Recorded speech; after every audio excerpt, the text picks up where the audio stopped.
Alright, hello everyone, my name is Shep, welcome back to the Butcher's Circus, and today, as you can see, we have an all-American background. I have not one, not two, not three, not four, not five, not six, seven, eight, nine, I have 10 American flags in my background where the Butcher Circus banners usually are, and I'm playing against Moo Goblin, and it looks like he has a Flagellant Crusader frontline stress team. Alright, well, we'll be fine against this, right, with my frontline Plague Doctor, my position to Plague Doctor. Yeah, surely this is a good matchup for me. So what I'm doing today is that I don't have a full-on American team. I mean, this team isn't even American, but this is just someone that another someone suggested me to do. I think it was Trey Sabers. So thank you very much for being a regular watcher and a regular fan of the Shepherd Doggy videos, and he just suggested that I bring a full-on power Flagellant and try to buff him up immensely with the Emboldening Vapors and just go ham. So it looks like that Crusader tried going for a stun on me, thankfully didn't work out too well, and I'm actually considering going for the Festering Vapors first here, just to start doing some DOT, because this is honestly gonna be my only way of winning. I am going to absolutely disassemble my opponent's team, which is Moo Goblin for today, by the way. Very good opponent. I'm just going to disassemble his team by spamming an unreasonable amount of Festering Vapors and by getting rid of the Flagellant with my Jester. And if I'm able to do that, my super powerful Flagellant, even if he doesn't get the bleeds with the Spiked Bat, he should still be able to just do a crazy amount of damage because of the 2 Emboldening Vapors that I'm going to be dropping on him very soon.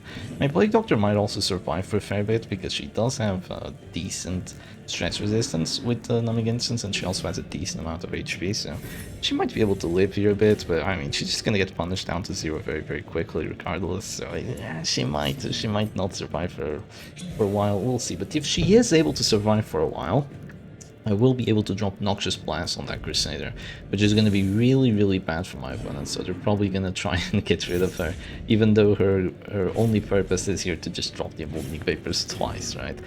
So I could still go for the Reign of Sorrows despite all the shenanigans going on back there, and I still go for it. I mean, this isn't going to do a lot of damage.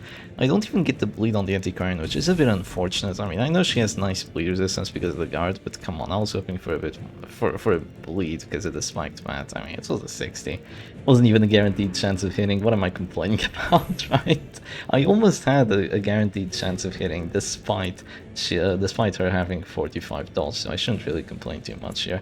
I think that the first move, also yeah, that is annoying. That regen with the Tears of Dust is quite annoying because we don't have a full DOT team.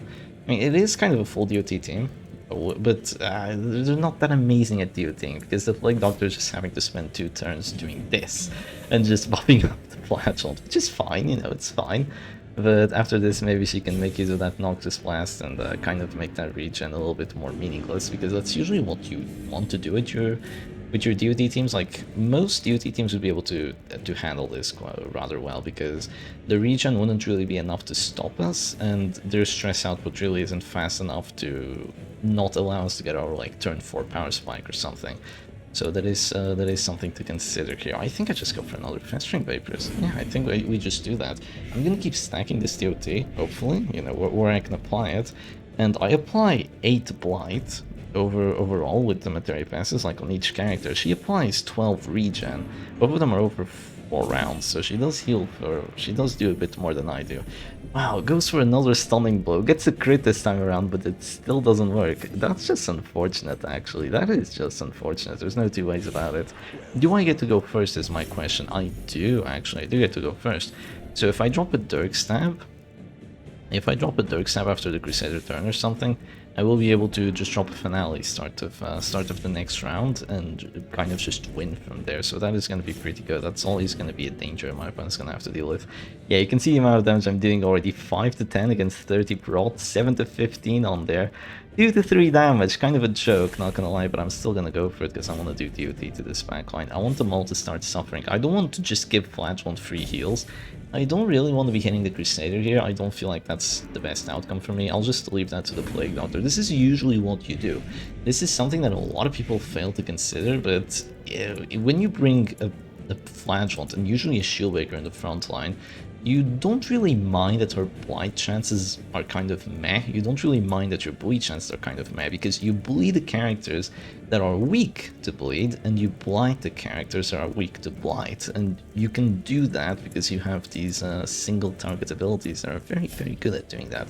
So I'm not quite at this store here, so I'm just gonna drop a big noxious blast on this Crusader. So with that crit, that means that he's pretty much going down to 0. With the Materia Facets here helping me as well. But I mean, there's gonna be Flagellant dropping to 0 before that happens. There's gonna be more regens, you know, just a lot of nasty stuff that is gonna make that not happen quite so quickly.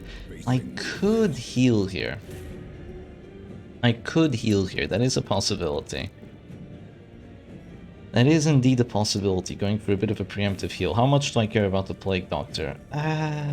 You know, a little bit, I guess.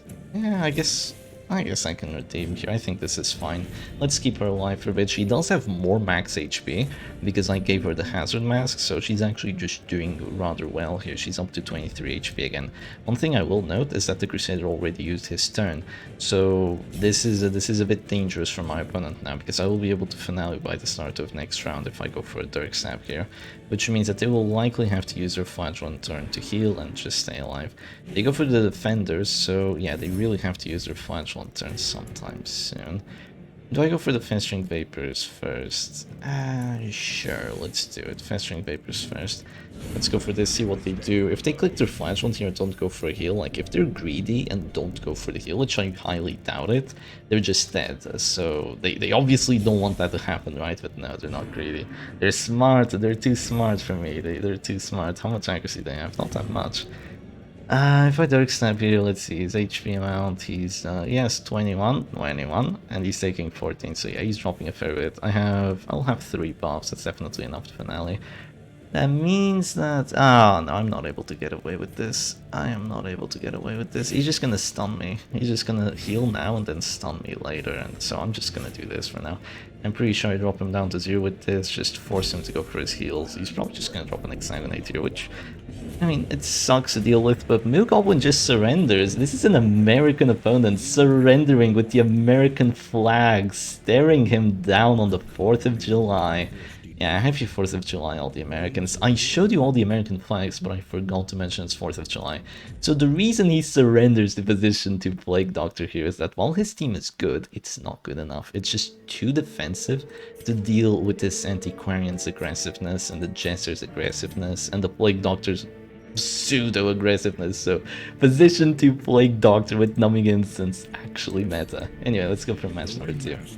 Alright, and here we go, straight into a match number 2. Normally I wouldn't show a match like this because I do believe this is a novice opponent, but they kind of know what they're doing, right? This is almost a WD team, right? This is almost WD. They have a lot of Mark stuff going here, so maybe they do know what's up. Maybe we can make something fun happen here. So I'm gonna be going for the exact same strategy, just full damage Flagellant. Sadly, we didn't get to see the extent of how powerful it is the previous match, but let me tell you, if he goes down to this store and he gets a critic Exsanguinate, he's gonna do like 30 damage just with a direct hit, not even counting the bleed, just a direct hit from the Exsanguinate with all these buffs while he's at this store, while he has the buff from being low HP. He's gonna do an absolutely unreasonable amount of damage, and that's what I'm looking forward to seeing. So they actually just go immediately into the Duelist Advance. That's really smart. That's pretty much preventing me from going Festering Vapors. I mean, I wasn't gonna go Festering Vapors first anyway, because, I mean, look at the amount of dodge they have and look at my base accuracy. It's only 90. You have to Battle Ballad first if you want to play this humanely. If you don't Battle Ballad, all your characters are just gonna have a terrible bad time. And you don't want that, do you? So they go for a pull on my Jester. They can't hit me there, so that is a bit odd of them to do, but I think I will just go ahead and drop a Rain of Sorrows. I do 2 to 5 damage. Yeah, it helps a little bit. I mean, let's be honest, I should... Oh, I don't get the bleed, that's unfortunate. I should be going for Punishes here instead of going for Rain of Sorrows just to really showcase the damage, but at this point it's better to go for the Rain of Sorrows, so it is a bit odd. What do you want to do in a situation like this is just to focus the Bounty Hunter now, and if the Bounty Hunter is gone, things will be a hell of a lot better for me.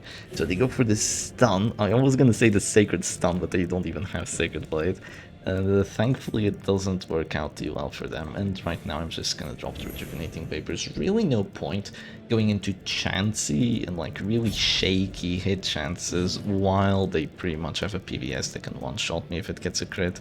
So I'll just play it safe here and make it so my characters have a little bit of reach and make it so they're all just chilling together, right? That is what we want here. So here comes Emboldening Vapors number 2. I am gonna drop a punish here somewhere. I need to see a really big punish hit. I need a thumbnail. No, the thumbnail is probably gonna be another American flag, isn't it? Pretty much yesterday's thumbnail, but a bit different. They go for the collect the bounty, but thankfully I dodged because this ability is honestly kind of meh. 90 accuracy for an ability like that? Yeah, I mean, the Arvel says 110, and sometimes it feels like it isn't enough, so being at 90, yeah, it's not too good. The 7 to 15 damage, crazy how the damage rolls on that are, because he has 4 to 9 base, so the damage rolls are always going to be weird. 3 to 5, that's actually not too bad for a bleed stress ability onto the backline. I crit for 5 against Yarbo's Fraud. I would have crit for 6 if it were on the Bounty Hunter, so that's actually quite nice. And she's already taking a lot of DOT as well. Goes for the sniper shot on me. Doesn't even get a one-shot despite the 2 trinkets. I mean, it shouldn't really matter here that my opponent doesn't have all the best trinkets like Stabilizing Tiller and Piercing Coral, because I don't have protection, I don't have guards, so something like this is honestly just as good in such a situation. Of course, you're not going to be able to break through the Flagellant Sprout, but, you know, this is fine, this is what I'm trying to say here. So I do get to go first, meaning that I can probably just get away with this. It is a bit odd to go for it, because I will voluntarily drop myself to this store, but I can get away with it, so why wouldn't I, right? Why wouldn't I, if I can get away with it? So I just drop the big Festering Vapors over there, and after the repulse, nothing bad will happen, because I just get to go first. I will click, regen myself, and maybe even drop a take cover, because the Antiquarian is my most important character. In terms of trinkets, I think I kind of forgot to explain, but I mean, I'm just running really basic DOT stuff. I'm running Monkey Spot, Jester, Finisher, just to make sure that I have some good kill shots. Antiquarian, of course, Materia Passes Finisher, really aggressive stuff, makes her Festering Vapors amazing. The Finisher makes it so they kill as well. Once the characters do eventually drop to this star, which they will, and of course the Flagellant, even though I wanted to bring like damage, I'm still gonna bring Gauntlet of Absolution. It's not gonna be a super powerful Flagellant if you don't bring Gauntlet. You're just gonna be missing out. They go for the PVS and I dodge again. This team really could use a Jester, huh? Yeah, that would be the Halo comp, chaps. That would be the Halo comp. I think I'm gonna drop a take cover. I'd actually like to drop a Protect Me here on the Flagellant because he's stunned, meaning that he would be able to guard me. I know it's weird how that works, but he would be able to guard me here if I went for the guard on him. And even if you'd have to stun him again to make the guard go away, you'd have to stun the stunned character. It does work like that. I know it's odd, but I've seen it happen. It's really infuriating when people do that. And if you let the character click, then he's gonna have extra stun resistance, and he's still gonna be guarding. So it is a little bit broken how it works, so that protects me, but I mean, who cares, right? It's just protect me. It's the funny ability. How much damage am I doing? It's not enough. 11 to 20. Yeah, it isn't enough. It's close, but no cigar. I guess I'm just gonna drop a Dirk Stab here. Now it's definitely enough. Will I drop a Finale to get the kill, though? I don't mind. I think I will. Just getting rid of the Bounty Hunter here is gonna be so valuable for me that this is going to be really difficult for my opponent to win. I mean, they can definitely still do it. Just look at the amount of attacking actions they have. They will probably be able to kill my Plague Doctor here by the start of next round, but I mean, maybe not. At the same time, maybe not. I get to just do this and go for a Noxious Blast. That's hopefully a really nice blight coming down. Yeah, there we go. A really nice blight on the Crusader. This Noxious Blast is honestly just putting in work. I usually bring Plague Grenade and no Noxious Blast because I'm always going to bring Incision. I am never ever again going to take Incision off. That is the absolute worst decision you can possibly do in the Butcher's Circus, apart from, you know, Pistol Shot. I guess in this situation it works, but Duel's Advance would have worked just as well. I mean, it would have worked way better because then you'd have had a Repulse on top. But yeah, that was 13 damage against the Mark, by the way. Totally useful ability, but yeah, that's not too important right now. The Noxious Blast is actually a really nice ability. It just does a lot of blind to these frontliners, and I mean, we all know Crusaders just suck to play into, and if you just drop one Noxious Blast, maybe get a nice crit on it, maybe two Noxious Blasts, and he's already doing terribly. So I have a choice here. Either I go for the immediate finale, or I click and do something else just to use my final Plague Doctor turn. I'm gonna decide on the click and Noxious Blast. I think this is perfectly okay for me. If they try to prevent my finale with like a stun, their characters are still dropping to this store quite soon, so I don't think it's gonna work out too well for them. They go for the pistol shot now, but I've already used my turn, and I've already used up one of their turns, so if I die now with my Plague Doctor, it's perfectly okay. So I'm just gonna go for the finale here on that Bounty Hunter, so no more Bounty Hunter. Arbalest isn't quite at this store, but with Reign of Sorrows she definitely will be. Unless there's a stun before that, but oh, I also have minus death resistance. Yeah, he's a gunner.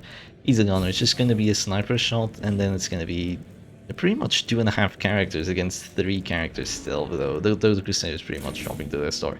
She survives the 85% death blow. Wow, that's just totally fair and balanced. What happened to the Novice RNG? That is not the Novice RNG I'm used to. How much damage am I doing here? Yeah, still 7 to 15. They aren't hitting my Flagellant. They need to hit my Flagellant for me to show off the epic damage. I'd actually really like to see it. Maybe if this match goes a bit long, I'd be able to see it, because I mean they have to drop a stun or two, maybe a duelist advance or two on the Flash, and he just loses a lot of HP, and then I get to go for a juicy Exsanguinate. I really want to see that, but I'm not sure if I'm gonna see it. You're gonna go for the Zealous. This should be the death blow. Okay, finally, there they go. At last, they get the death blow onto my Plague Doctor. She should not have survived that hit. And I get a crit region. Where is my RNG when I actually need it? Why do I get this RNG when I play against novices? I don't understand how that works, but wow, look at the amount of DOT I've dealt to this Crusader, by the way. Yeah, he's going down really soon. You've taken a lot of DOT as well, believe it or not. Yeah, he's still taking 2 for 4 rounds. And here comes the pistol shot. Look, I have 9... Yeah, that was a 9/11, by the way, on the 4th of July video. Yeah, that's just wonderful. 11 damage, taking away my 9 HP. Oh boy. But against a marked character, only does 11 damage with the pistol shot with a damage trinket. It's so terrible of an ability. But okay, I'm not here to rant about it. Not today, at least. I'm just gonna go for Rejuvenating Vapors, and he might get the death blow on me with a pistol shot. That is a possibility. But that's the only way he can do it, because I'm going to Dirk Stab after this. I'm hoping that he hits my Flagellant really hard with like a Smite here, and I'm able to get the Exsanguinate off. Come on, hit me really hard with a Smite or something. You know you want to. Yeah, there he goes. He goes for the Smite. I think that's actually enough. Yeah, I have the damage and crit buff now. Oh, I'm totally gonna go for it. How much damage am I doing with Punish? 8 to 17. How much damage am I doing with this? Okay, it's a little less. Also less crit chance. 15 damage during Punish. Yeah, that's a lot of damage for a Punish. That's sniper shot levels of damage. With bleed and with stress on top, so that's absolutely huge. And the High Man will now probably be taking his final turn, as I still have 2 finisher characters, one of them with regen. So yeah, this team is actually really nutty. I guess you can just get rid of the Shield Breaker and you're fine, right? Yeah, maybe. I don't know, it's working out really well. I don't think it would work that well if I were to run into an actual Mark team with, you know, 2 stuns and 1-shots and, you know, just all the real fun stuff that the DOT teams just absolutely love playing into. No, that's not enough damage to bring me down. That's unfortunate. Maybe they smite me again. That would be really fun if they smite me again. That would actually be amazing. You know what I'm gonna go for here? Oh, he's dropping anyway. Unfortunate, he's dropping anyway. I was hoping that the Crusader wouldn't be dropping, just so he has more damage, just so he has a guaranteed chance of dropping me to 0 here, but I mean, if he goes for the Smite, he will still drop me to 0. It's a terrible play either way, because I still have all 5 of my heals. This is a totally balanced character. Yeah, totally, absolutely ridiculously balanced. He actually goes for the crit stunning blow. He gets it. Oh, he gets the stun too. Oh, my Flagellant is gonna stay at this store, but as you can see now, he has a Death Store buff, and he still has the buff from being low HP, so I'm hoping I'll be able to use it. I'm going for the Crusader here because I have more damage against the Higher Man. The Crusader has too much prot. I want to see the big damage rolls. Wait, I won't be able to see them!